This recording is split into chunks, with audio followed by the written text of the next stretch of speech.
अभी हमारे साथ मौजूद है नौशाद सर। वही नौशाद सर जिन्होंने शिक्षा के क्षेत्र में और ख़ास करके रूरल क्षेत्र गोड्डा में एक नई गाथा लिखी है, एक नई कहानी लिखी है, एक नया अध्याय लिखा है। इनके 3 छात्रों ने देश के सर्वोच्च परीक्षाओं में से एक नीट परीक्षा में सफलता हासिल की है और उच्चतम अंकों से सफलता हासिल की है। मैं ये इसलिए बोल रहा हूँ कि एक नया अध्याय लिखा है क्योंकि नीट जैसा एक सर्वोच्च परीक्षा जिसको तैयारी करने के लिए यहाँ के छात्र बड़े बड़े शहरों में शहर दर शहर भटकते हैं, बड़े बड़े कोचिंग स्थान में, बड़े बड़े संस्थान में, बड़े बड़े इंस्टीट्यूट में बहुत सारे पैसे खर्च करके, और उनके जो पेरेंट्स होते हैं परेशान हो जाते हैं जब एक अटेम्प्ट में 2 अटेम्प्ट में नहीं निकलता है उनका एग्ज़ाम, वो परेशान हो जाते हैं। लेकिन गोड्डा जैसे रूरल क्षेत्र में एक गांव देहात में रहकर नौशाद सर ने, इनके पास कुल 6 बच्चे थे जो पढ़ाई करते थे, जिनमें से 3 बच्चों का लगभग सिलेक्शन हो चुका है। तो मैं इनकी तारीफ में क्या महिमा मंडन करूं और क्या अमृतवाणी का पाठ करूं। प्रशंसा के पात्र हैं नौशाद सर, क्योंकि गोड्डा क्षेत्र देहात का एक ऐसा क्षेत्र है, रूरल क्षेत्र है, जहां पर पारंपरिक ढंग से ना बिजली की व्यवस्था है, पारंपरिक ढंग से ना इंटरनेट की सुविधा है, और ऐसे क्षेत्र में जहां पर बच्चों को सलाह दी जाती है 12-12 घंटे पढ़ने के लिए, 18-18 घंटे पढ़ने के लिए, और ऐसे क्षेत्र में 3 बच्चों का सिलेक्शन करवाना ये बहुत बड़ी बात है। और इनकी तारीफ में मैं क्या कहूँ, एक गुरु है। और कबीर दास ने कहा है कि सब धरती कागज करूं लेखनी सब बन रहा है, सारी धरती कागज करूं लेखनी सब बन रहा है, 7 समुद्र की मसी करूं गुरु गुण लिखा ना जाए। मैं कितनी तारीफ करूं। पूरी धरती को अगर कागज कर दिया जाए, जितने भी वन हैं, जितने भी वृक्ष हैं, अगर उनको कलम बना दिया जाए, और जितने भी समुद्र है उसको स्याही बना दी जाए, और गुरु गाथा लिखने को अगर बैठ जाए तो ये सारे खत्म हो जाएंगे, लेकिन गुरु गाथा खत्म नहीं होगी। आइए बात करते हैं, ज़्यादा मैं कुछ बात नहीं करूँगा, नौशाद सर से ही बात करते हैं कि जाति न पूछो साधु की, पूछ लीजिए ज्ञान, और मोल करो तलवार की, पड़ा रहने दो म्यान। तो सर, इतना बड़ा अचीवमेंट गोड्डा में रह करके और एक सुदूर देहात में कैसा लगता है सर? सबसे पहले आप अपने बारे में बताएं, कैसा फील होता है आपको? जी, बहुत बहुत शुक्रिया आपका। जैसा कि आपने बताया कि हमारा जो ज़िला है गोड्डा, और उनमें से भी जो हम लोगों का एरिया है बसंतराय और महागमा के आसपास का, हर तरीके से लगभग पिछड़ा हुआ मान सकते हैं इसे। तो यहाँ पर रहकर घर में बच्चे बैठकर और हिंदी मीडियम से जी, और माँ बाप के सामने रह कर के तैयारी करना, और गांव समाज में जहाँ के लोग ज़्यादा अवेयर नहीं हैं, जानते नहीं हैं ज़्यादा, खास करके मिडिल जो क्लास के फैमिली होते हैं, लोअर मिडिल क्लास के फैमिली होते हैं, और उन सब बच्चों के द्वारा नीट जैसे एग्ज़ाम को क्वालिफाई कर लेना बहुत बड़ी अचीवमेंट है। ये मेरे लिए भी है, बच्चों के लिए भी है, और मैं तो मानता हूँ कि अपने समाज के लिए भी है कि बहुत सारे ऐसे पेरेंट्स होंगे जो कि इन चीज़ों से मोटिवेट होंगे कि अगर किसी की लड़की ऐसा कर सकती है तो मेरा भी बच्चा ऐसा कर सकता है। बहुत सारे ऐसे टीचर होंगे जिसमें ये जज्बा आएगा कि इन्होंने अगर किया है तो मैं भी कर सकता हूँ ये चीज़। और जाहिर सा बात है कि कोई भी अगर सच्चे मन से मेहनत करेगा तो वो इन सारी चीज़ों को भी कर सकता है। तो खुश तो मैं हूँ, और इसी उम्मीद से मैं भी लगातार मेहनत कर रहा था इन सब बच्चों के पीछे कि समाज में थोड़ा बदलाव आए और समाज आगे की तरफ जाने के बारे में सोचे, बड़ा सपना देखे, मेहनत करे। यहाँ पर मैं आपको एक बात कहना चाहूँगा, जैसे कि जिस प्रकार से कल मेरे सहयोगी रिपोर्टर गए थे उन बच्चों से बात करने के लिए, तो उनके माता पिता बोल रहे थे कि हमें तो पता ही नहीं था नीट क्या चीज़ है। नौशाद सर ने बताया कि आपके बच्चे पढ़ने लिखने में ठीक ठाक है, आप नीट की तैयारी करवाइए। तो हमारे दर्शकों को बता दीजिए जो नहीं जानते हैं नीट क्या है, और नीट क्वालिफाई करके आगे किस मुकाम पर आपको जाना है, क्या पोस्ट मिलने वाला है, उस बारे में आप कुछ बताइए जरा सर। जी, तो सबसे पहले मैं तो ये बोलना चाहूँगा कि जिन बच्चों का सिलेक्शन हुआ है वो हमारे पास 9th से ही पढ़ते थे। तो शुरू से लेके मैंने ही उन सारे बच्चों को पढ़ाया है, और बच्चे कोई भी बहुत अच्छे या बहुत ख़राब कुछ नहीं होता है ऐसा। अगर बच्चे सही से मन लगा के बस पढ़ें लगातार रेगुलर, और उसको पढ़ाने वाला कोई अगर मन से पढ़ाए, तो वो जाहिर सा बात है कि बच्चे का बेस अच्छा होने लगता है। और अगर बच्चे का बेस शुरू से ही अच्छा हो तो वो किसी भी चीज़ को टारगेट करे तो उन सारी चीज़ों को अचीव भी कर सकता है। तो मैं उन सारे बच्चों को घर से बुला के लाया था, उनके पेरेंट्स से रिक्वेस्ट करके। बिल्कुल। और मैं उन पेरेंट्स का भी बहुत शुक्रगुजार हूँ कि उन्होंने हम पर बहुत भरोसा किया। तो वो सब बच्चे 9th के बाद से ही आए थे मेरे पास। तो उनमें से बच्चे का 10th में भी बहुत अच्छा रिजल्ट था। 10th में एक डिस्ट्रिक्ट टॉपर थी बच्ची, और बाकी जो भी बच्चे थे टोटल 6 बच्चे, उनका टॉप 10 में रैंकिंग था मेरे 5 बच्चे का क्लास 10th में। उसके बाद 12 में भी जब उन लोगों का रिजल्ट आया तो उनमें भी मेरे 4 बच्चे जो थे टॉप 10 रैंक में थे, और उनमें से एक बच्चे का स्कोर स्टेट में सबसे ज़्यादा था बायोलॉजी में, जिस बच्चे का अभी नीट में 657 नंबर है। तो उनका हमेशा से, और बाकी बच्चों का भी बहुत अच्छा रिकॉर्ड रहा है। और मैं तो बोलना चाहूँगा, मैं बोल नहीं पाता हूँ या याद नहीं रह पाता है मुझे ये बात, कि जिन 3 बच्चों का हुआ है उसके अलावा भी जो 3 बच्चे हैं उन बच्चों का भी नंबर 550 के करीब है। तो मैं जिसे बिल्कुल भी ख़राब नहीं मानता हूँ। ये बहुत अच्छा स्कोर है। अपने आसपास में आप नज़र दौड़ाइएगा तो ऐसे बहुत सारे बच्चे हो जाएंगे जो 550 भी क्रॉस करने में बहुत मुश्किल का सामना करते हैं। 720 मार्क्स का एग्जाम होता है, उसमें नेगेटिव मार्क्स भी होता है जी ना? जी जी। तो उसमें 550 अंक लाना ये बहुत बड़ी बात है। जी, भले उसका एडमिशन नहीं हो या कुछ भी हो, बट उन सारे बच्चों का भी बहुत अच्छा मेहनत रहा। किसी कारणवश से एग्जाम में परफॉर्मेंस नहीं हो अगर पाया कट ऑफ थोड़ा डाउन रहा तो हो सकता है आयुर्वेद या होम्योपैथी कुछ मिल हाँ, जाए। उसमें से हो सकता है, या देख सकते हैं कुछ। बाकी उम्मीद कम है, लेकिन मैं अपनी तरफ से बोल रहा हूँ उन सारे बच्चों के बारे में भी कि वो बहुत अच्छे बच्चे थे। किसी कारणवश उनका कम रह गया थोड़ा स्कोर ये। और जहाँ तक आपने नीट के बारे में पूछा, तो नीट एक मेडिकल एंट्रेंस एग्जाम है जिसमें कि अगर आप क्वालिफाई कर जाते हैं तो आपको मेडिकल सीट मिलता है, गवर्नमेंट मेडिकल सीट, जिसमें आप बहुत कम फीस में MBBS कर सकते हैं, या ऐसे भी जो दूसरे डॉक्टरी के कोर्स होते हैं वो कर सकते हैं।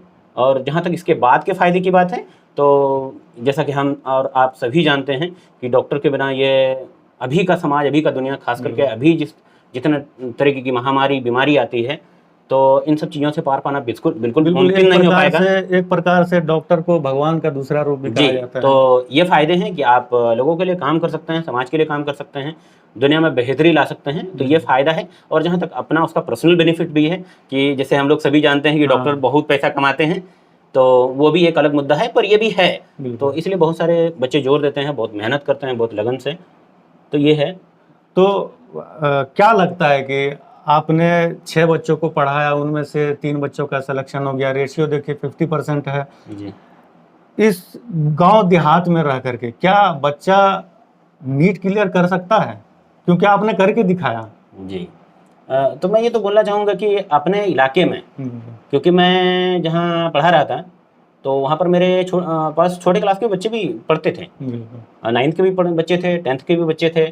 उन सब बच्चों में भी इतना पोटेंशियल है अपने, खास करके अपने इलाके में, बसंतराय और महागवा क्षेत्र के आसपास के इलाकों में। अगर आप थोड़ा बिहार की तरफ भी चले जाएं तो जो हम लोगों के सटे हुए इलाका है, सनहौला कुरमा, इधर के आसपास के बच्चों में इतना पोटेंशियल है कि अगर उसे सही से गाइड करने वाला और सही से मेहनत करके टीचर पढ़ाने वाला मिल जाए तो वो बच्चे कुछ भी पा सकते हैं।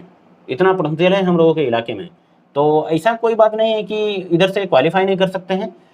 सही गाइडेंस की जरूरत है। सही गाइडेंस की जरूरत है। बच्चे, मैं जहाँ तक जानता हूँ अपने इलाके में बहुत अच्छे बच्चे हैं जो कि कुछ भी कर सकते हैं, अगर सही से दिल से लगन से पढ़ाने वाले उसको मिले, जो कि हमारे आसपास में बहुत सारे हैं भी। बिल्कुल। ठीक है। तो उम्मीद है कि आपको आने वाले समय में और भी बहुत अच्छा रिजल्ट देखने को मिलेगा। हमारे आसपास में बहुत सारे ऐसे शिक्षक होंगे जिसको मैं हो सकता है नहीं जानता हूँ, वो भी ऐसा मेहनत कर रहे हों। अच्छा, और अच्छा रिजल्ट लाने के लिए भविष्य में जी आप क्या मेहनत करेंगे? जहाँ तक मैं एक बात बोलना चाहूँगा कि जब मैं बाहर से जॉब छोड़कर अपने इलाके में पढ़ाने के लिए आया था, तो तब मेरी सोच थी कि मैं कम से कम ना 100+ नीट क्वालिफाई रिजल्ट दूँ। ये मेरा एक अपने दम पर सपना था। अपने इलाके से? जी, मेरे अपने दम पे सपना था कि मैं सारा चीज़ पढ़ाकर और अपने इलाके से। अच्छा, एक सवाल और कर लेता हूँ आपसे, आप साथ साथ जवाब दे दीजिएगा। जैसे आपने कहा कि वो 6 बच्चे जो थे 9th से आपके पास थे, जी, आपने उनकी प्रतिभा को देखा कि ये बच्चे आगे कुछ कर सकते हैं। जी। जैसे कि आपने टारगेट लिया कि ये बच्चे नीट तक क्लियर कर सकते हैं, जी तो 9 से लेके 12 तक आपने उनको पढ़ाया, जी है ना। 4 से 5 साल का समय लगता है जी इसमें। जी जी उसके बाद साल भर नीट की तैयारी। जी तो इन सब के बीच में कुछ लोग टांग खींचने वाले भी होते हैं, या कुछ लोग जो पेरेंट्स होते हैं वो लोग कहते हैं कि पता नहीं हो पाएगा या नहीं, हमारे बच्चे का भविष्य खराब हो जाएगा। जी तो इस प्रकार का कुछ कठिनाइयाँ आपको देखने को मिली? जी बिल्कुल, ये ऑब्वियस सी बात है मेरे हिसाब से कि जब आप कुछ बड़ा करना चाहते हैं, खास करके अपने समाज में, तो अपने समाज में ऐसे बहुत सारे लोग होते हैं जो कि मतलब इस तरीके का बात करते हैं जहाँ पर कोई अगर चीज़ अच्छा सोचा है तो थोड़ा डिमोरलाइज हो जाता या है। नीट जैसा एग्जाम जी। वो चीज तैयारी करा रहा है अब देहात में, तो लोग कहेंगे पता नहीं पागल हो गया क्या। जी जी बिल्कुल। नीट जैसा तैयारी यहाँ करा रहा है, लोग कोटा में जाके करते हैं, दिल्ली मुंबई में जी 5 लाख 10 लाख रुपया खर्चा होता है। जी बिल्कुल। तो इस प्रकार से भी सुनने को मिलता जी होगा। ऐसा बहुत बार ऐसा, और ये अभी की बात नहीं है। जब से मैं अपने इलाके में पढ़ाने के लिए आया बाहर से, तो तब से मुझे ऐसी बातें सुनने को मिल रही हैं। लेकिन क्या ही किया जा सकता है, वो मैं उन लोगों की भी गलती नहीं मानता हूँ, क्योंकि अगर कोई उतना बड़ा कदम उठाता है या बात करता है तो लोग आपको अपने पुराने अनुभव के आधार पर जज करते हैं कि ऐसा तो यहाँ से नहीं हुआ, तो ये कैसे कर सकता है। हो सकता है कि मैं उसकी जगह पर रहता और वो मेरी जगह पर रहता, तो हो सकता है शायद मैं भी ऐसा करता या मैं भी ऐसा बोलता। तो मैं उनकी भी गलती नहीं मानता हूँ। इंसानी फितरत है। जी इंसानी फितरत है। तो ऐसा बहुत सुनने को मिला। जब 9th 10th से ही मैं लगातार पढ़ा रहा था, तो मुझे तब से ही सुनने के लिए मिला। जब 10th में अच्छा रिजल्ट हो गया, बहुत अच्छा डिस्ट्रिक्ट टॉपर हुआ मेरा बच्चा, और बाकी बच्चे का भी रैंक आया डिस्ट्रिक्ट में, तो बहुत सारे ऐसे टीचर थे जो मतलब हम लोगों के इलाके के, या जो बसंतराय के आसपास के या बसंतराय के, तो वो जो पेरेंट्स थे उनको भी उन्होंने सजेशन दिया कि इतना अच्छा बच्चे का रिजल्ट है तो आप इन्हें बाहर भेज दीजिए, ज़्यादा बेहतर रहेगा। इतना अच्छा रिजल्ट है तो वाकई में बहुत अच्छे बच्चे हैं। तो मैं ये भी मानता हूँ कि वो अच्छा सजेशन दे रहे थे, वो गलत सजेशन नहीं दे रहे थे। हाँ ये बात है कि उनको मतलब मेरे बारे में अच्छी मतलब कि सही से पूरी जानकारी नहीं थी कि मैं क्या सोच रहा हूँ या मैं क्या करना चाहता हूँ। लेकिन ये भी नॉर्मल सी बात है कि कोई भी ऐसा सजेशन देगा। मैं यहाँ पर तारीफ करना चाहूँगा पेरेंट्स की कि उन्होंने मुझ पर भरोसा किया लगा था। लेकिन मैं यहाँ पर एक चीज़ ऐड करना चाहता हूँ कि मैंने भी जितने भी पेरेंट्स थे उनके बच्चे थे, मैंने जो उनसे प्रॉमिस किया, मैं अंतिम दिन तक उनके सारे प्रॉमिस को पूरा करता गया। मैं जैसा जैसा बोला मैंने करके दिया। तब पेरेंट्स ने मेरे भी लगातार हम पे भरोसा दिखाया। ये भी बात है। ये बड़ी बात है एक शिक्षक के लिए, अपने छात्र का, अपने शिष्य का, उनके पेरेंट्स का, उनके माता पिता का भरोसा जीतना, ये बहुत बड़ी बात है। क्योंकि 4 से 5 साल तक का समय आपने दिया उन बच्चों को, ये बहुत बड़ी बात है। तो क्या लगता है उन बच्चों का सिलेक्शन, जो 3 बच्चे हैं आपके, उनका हो जाएगा ठीक ठाक, रैंक आया? हाँ जहाँ तक इस बार नीट का एग्ज़ाम हुआ है, और बहुत सारा र्यूमर्स है या जो भी उनमें सच्चाई हो कि बहुत अलग अलग तरह की धांधली हुई है या अजीब तरीके से ग्रेस मार्क मिला हुआ है। तो बहुत सारे लोग बात कर रहे हैं कि नीट एग्ज़ाम कैंसिल हो सकता है, या बहुत सारे ऐसे बात कर रहे हैं कि उसमें रीमार्किंग करके दोबारा रिजल्ट जारी किया जाएगा। खैर जो भी हो, अगर रीमार्किंग करके दोबारा रिजल्ट दिया जाता है तो भी कोई दिक्कत नहीं है, और अगर दोबारा भी हो तो मैं दोबारा भी पढ़ाने के लिए तैयार हूँ, उसमें भी कोई दिक्कत नहीं है। मैं दोबारा उन बच्चों पर मेहनत करूँगा। बाकी मुझे जहाँ तक मेरा अनुमान है दोबारा नीट नहीं होगा। हो सकता है कि बहुत सारे अगर पिटीशन फाइल हो तो ज़्यादा से ज़्यादा मेरा मानना है ये हो सकता है कि दोबारा रिवाइज मार्किंग करके दोबारा रिजल्ट जारी हो सकता है। और जहाँ तक बच्चे के एडमिशन का बात है, तो एक बच्चे का 657 है। हाँ। तो मुझे पूरा उम्मीद है उसे बहुत अच्छा कॉलेज मिल जाएगा, मेरा जहाँ तक मानना है, क्योंकि हर स्टेट में 85% रिजर्वेशन कोटा होता है स्टेट कोटा से, तो उनमें उसका बहुत आराम से सिलेक्शन हो जाएगा। एक बच्चा है जिसका 641 नंबर है, उसका भी आराम से हो जाएगा, और एक बच्चे का 617 है। तो आम अनुमान के हिसाब से ऐसे लोग बात कर रहे हैं कि नहीं इतने कम नंबर पे नहीं मिलेगा। लेकिन एज ए टीचर मेरा अनुमान है कि जरूर है कि हो जाएगा स्टेट कोटा से। उम्मीद जरूर रखे हैं हम कि तीनों बच्चे का हो जाएगा। इस अचीवमेंट को लेकर के इलाके में आप घूम रहे हैं या फिर घर से बाहर निकलते हैं तो लोगों का कैसा रिएक्शन रहता है? क्योंकि बड़े संस्थानों के जो टीचर होते हैं या बच्चे होते हैं, जब नीट क्वालिफाई करते हैं या जेई मेंस बड़े बड़े एग्ज़ाम जो क्वालिफाई करते हैं, तो उसके बाद बड़ा बड़ा होर्डिंग लगाया जाता है, बड़े बड़े पोस्टर लगाए जाते हैं और ऐड चलाए जाते हैं टीवी में, रेडियो में, मोबाइल में, हर पर। लेकिन आपने कुछ किया मतलब प्रचार प्रसार के लिए, या फिर लोगों का क्या रिएक्शन रहा? जहाँ तक प्रचार प्रसार की बात है, तो जिसका भी रिजल्ट निकलता है तो जाहिर सी बात है उसके लिए अचीवमेंट होती है, तो वो अच्छी भी बात है कि वो खुशी भी मनाते हैं और प्रचार भी करते हैं। आखिर कोई संस्थान या टीचर जो होते हैं तो वो इन्हीं दिनों के इंतजार में रहते हैं कि उनकी मेहनत का ये फल है। बाकी जहाँ तक मेरा बात है तो मेरा ऐसा कोई स्पेसिफिक कोचिंग संस्थान नहीं था या कोई ऐसा जगह मार्किंग प्लेस नहीं है कि हम ये बता सकें कि ये हमारा इंस्टीट्यूशन है। बस बच्चे थे और हम लोग एक साधारण तिरपाल पे बैठ के लगातार पढ़ाई कर रहे हैं हम लोग लगातार 3 से 4 साल। आपको हो सकता है भरोसा नहीं हो इस बात का कि नहीं, मुझे विश्वास नहीं हो रहा है कि- मैंने 5 साल तक एक तिरपाल पर बैठ के सबको पढ़ाया है। वो बच्चे भी उसी पे बैठे हैं और मैं भी उसी पे बैठा हूँ और एक उस पर बैठ कर ही मैं एक बात याद दिलाना चाहूँगा कि जब 12 में मेरे बच्चे झारखंड बोर्ड से बहुत अच्छा रिजल्ट दिए थे, तो तब भी मैंने ये कहा था कि उस तिरपाल पर बैठ कर ही, वो कोई एक न्यूज़ वाले थे तो दोस्त ही हैं हमारे, तो उन्होंने जब हमसे बात की थी तब उस रिजल्ट के बाद मैंने ये बात कहा था कि आज मैं इसी चट्टी पे बैठा हूँ और मेरे बच्चे भी इसी चटाई पे बैठे हैं और चटाई पे बैठ कर ही हम लोग आसमान में उड़ने का सपना देखे हैं। तो करीब करीब समझिए कि आज वो हम लोगों ने मिलकर पूरा कर लिया। नहीं, बिल्कुल यकीन तो नहीं होगा, दर्शकों को भी यकीन नहीं होगा, क्योंकि जब बड़े संस्थान देखते हैं, इंस्टीट्यूट देखते हैं, बहुत बड़ी चमक दमक होती है, स्मार्ट क्लासेस होते हैं और टीचर भी बड़े हाई फाई होते हैं, बड़ी बड़ी गाड़ियों से आते हैं। उसके बाद बच्चों का हर दिन पे आज ये यूनिफॉर्म तो कल अलग यूनिफॉर्म, इस प्रकार से जी बहुत बड़ी बात है आपकी। जी जी एक सवाल और है आपसे कि जिस प्रकार से रिजल्ट आने से पहले हमारे सहयोगी रिपोर्टर जिनसे आपकी बात हुई बात हुई थी, उनसे आपने कहा था कि रिजल्ट जो आएगा 3 बच्चों का लगभग मेरे हिसाब से, अनुमान के हिसाब से लगभग ठीक ठाक आएगा। जी तो आपके अनुमान के हिसाब से वैसा रिजल्ट आया?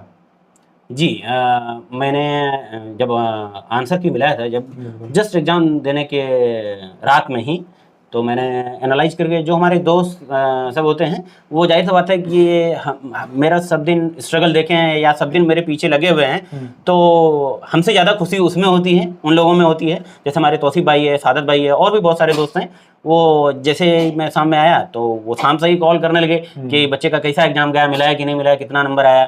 तो मुझे मतलब मजबूरी कही है, जो भी कही है, मैं उसकी बात को टाल नहीं सकता हूँ। तो उनके हिसाब से मैंने देखा, एनालाइज किया और मैंने एक फेसबुक पोस्ट किया था और आपके किसी सहयोगी से बात हुई थी, मैंने उसमें भी बताया था कि एक बच्चे का 656 नंबर है जिसका कि 657 नंबर आया। बिल्कुल, तो वो बिल्कुल अनुमान के बराबर है। एक बच्चे का मैंने 636 बताया था, उसका 641 है, और एक बच्चे का मैंने 618 या 20 बताया था, उसका 617 है। तो आप करीब करीब मान सकते हैं जो भी मैंने स्कोर बताया था वो बिल्कुल एग्जैक्ट है।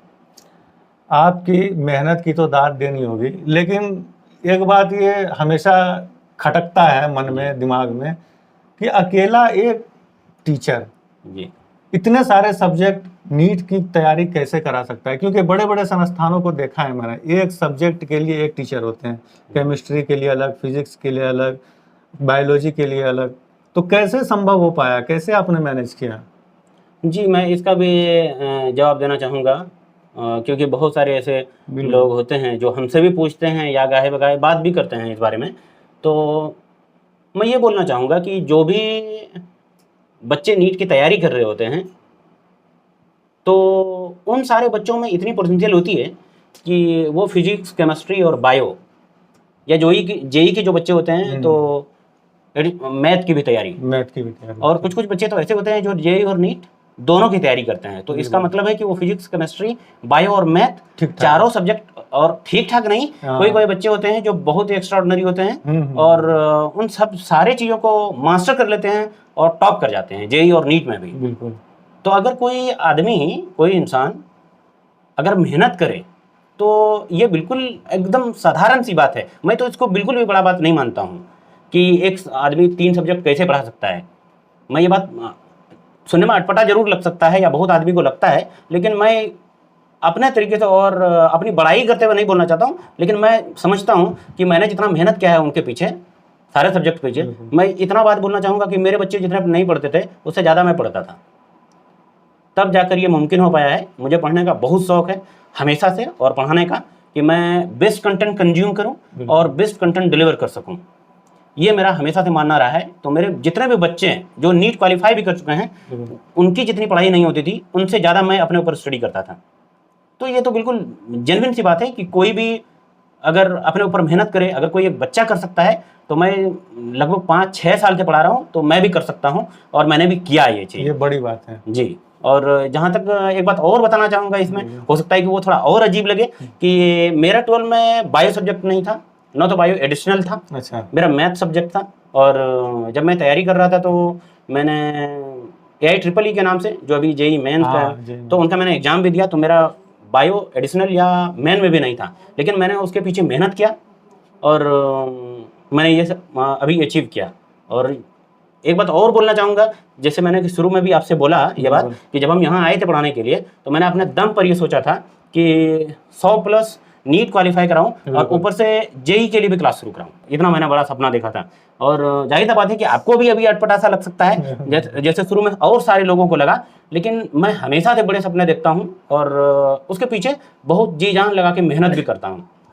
तो अगर वैसा समय रहा या वैसी स्थिति रही तो अल्लाह जाने, ऊपर वाला जाने, लेकिन ऐसा अगर रहा और ऐसी स्थिति बनती है तो मैं नीट के साथ जेईई की तैयारी भी करवा के और क्वालिफाई करवा के दिखाऊंगा। सपनों को तो आपने साकार करके दिखा दिया। जैसे आपने कहा था एक चटाई से हम उड़ान भरेंगे और बहुत ऊंचा उड़ान भरेंगे, आपने तो करके दिखा दिया।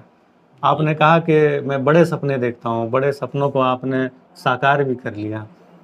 अब क्या ख्याल है आपका, कहीं कोचिंग संस्थान खोलने का कोई इरादा है? जहाँ तक आगे के और भविष्य के प्लान के बारे में सवाल है, तो मैं अभी तक तो डिसाइड नहीं कर पाया हूँ, क्योंकि मैं जब से आया था और नहीं, अगर जैसे कि सफलता जो देखने को मिली है आपके बच्चों को इस इलाके में, तो और भी बच्चे अगर पढ़ना चाहेंगे घर में रह के, आपसे अगर ट्यूशन लेना चाहे, आपके साथ तैयारी करना चाहे, तो क्या उन बच्चों के लिए क्या कहना चाहेंगे?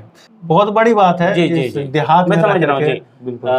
तो मैं इस बारे में यही बोलना चाहूँगा कि अभी तक जहाँ तक मेरा सवाल है, तो मैंने अपने आगे के प्लान के बारे में कुछ भी नहीं सोचा है कि मैं कोई पर्सनल इंस्टीट्यूट खोल लूँगा या कोचिंग क्लास या कुछ भी ऐसा, या कहीं ज्वाइन कर लूँगा, ऐसा मेरा अभी कोई भी प्लान नहीं है। अगर ऐसी कोई बात होती है तो मैं ज़रूर इन्फॉर्म करूँगा। आपने कहा था कि ऊंचा उड़ान उड़ना है, तो कहीं बड़े पैकेज के बारे में तो नहीं सोच रहे हैं कि नहीं, एलन से फिजिक्स वाला के 200-400 करोड़ का पैकेज? नहीं, ऐसा मैं इतना बड़ा भी नहीं हूँ। और ये बात है कि हाँ, मैं बड़े बड़े सपने देखता हूँ ज़रूर। तो हो सकता है कि उन्हीं सपनों में से कोई सपना चुनूँ और फिर उसके पीछे मेहनत करूँ। और अगर पढ़ाने का ही इरादा बनता है या ऐसी कोई स्थिति आती है, तो मैं ज़रूर आप लोगों के द्वारा इन्फॉर्म करूँगा। अभी तक तो यही। और जहाँ तक जो पेरेंट्स और बच्चे की बात है, तो अगर आप अच्छे से ढूंढेंगे तो मेरे से अच्छे, बहुत अच्छे ऐसे टीचर मिल जाएंगे। आप चाहें तो मन लगाकर तैयारी कर सकते हैं। मिलने की बात, एक खोजने की बात अलग है, एक मिल चुके हैं ये बात अलग है, खोजना नहीं पड़ेगा लोगों को।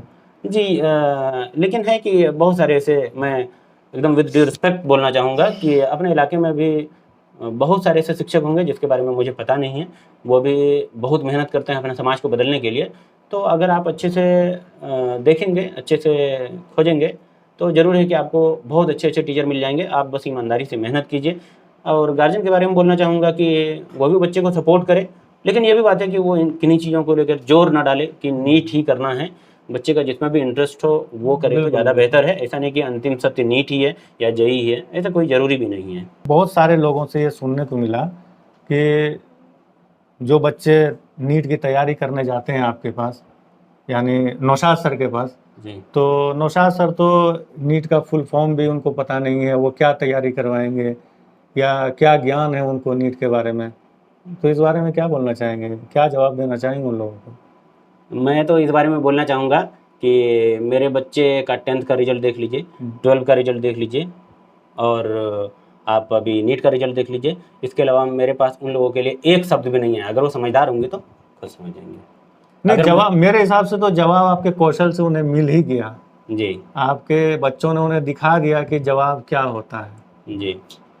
बाकी है कि इस तरह की बातें अगर कोई समाज के लिए अच्छा करना चाह रहा है तो बचना चाहिए। अगर आप किसी की तारीफ़ नहीं कर सकते हैं बिल्कुल। तो उसकी टांग भी मत खींचिए, न्यूट्रल रह सकते हैं आप, मत उसकी सराहना कीजिए।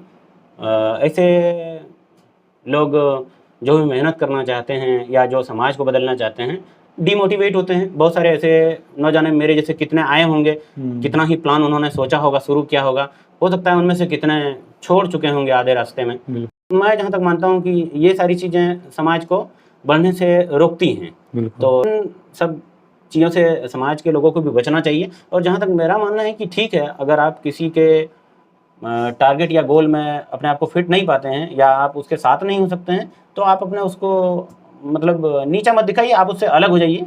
ठीक है, तो ऐसा नहीं कि आप किसी को नीचा दिखाइए, ये चीज़ें समाज को ही अंत में हानि पहुंचाती है। बहुत सारी बातें हो गई नौशाद सर, और अंत में कुछ मैसेज देना चाहेंगे हमारे दर्शकों को जो आप दे सकें? जी, मैं लास्ट में सबसे यही कहना चाहूँगा बच्चों से भी, बच्चों के पेरेंट्स से भी और अपने समाज के लोगों से भी कि बहुत सारे ऐसे लोग होते हैं जो समाज को बदलना चाहते हैं, तो उनके मुहिम में साथ दीजिए।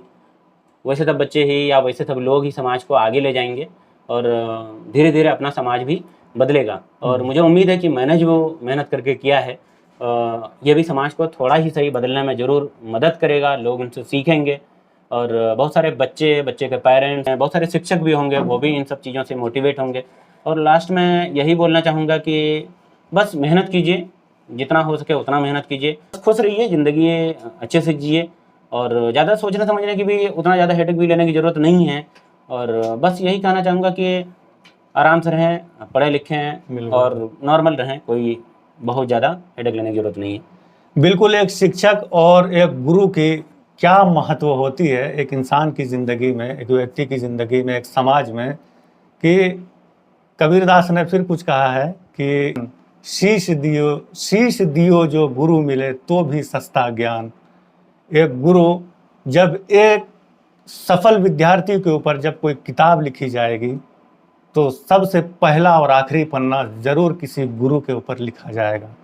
जब किसी सफल विद्यार्थी के ऊपर कोई गज़ल लिखी जाएगी तो उसका मक्ता और मतला ज़रूर किसी गुरु के ऊपर लिखा जाएगा। जब किसी सफल विद्यार्थी के ऊपर कोई ग्रंथ लिखी जाएगी तो उसका पहला और अंतिम मंत्र ज़रूर किसी गुरु के ऊपर लिखा जाएगा।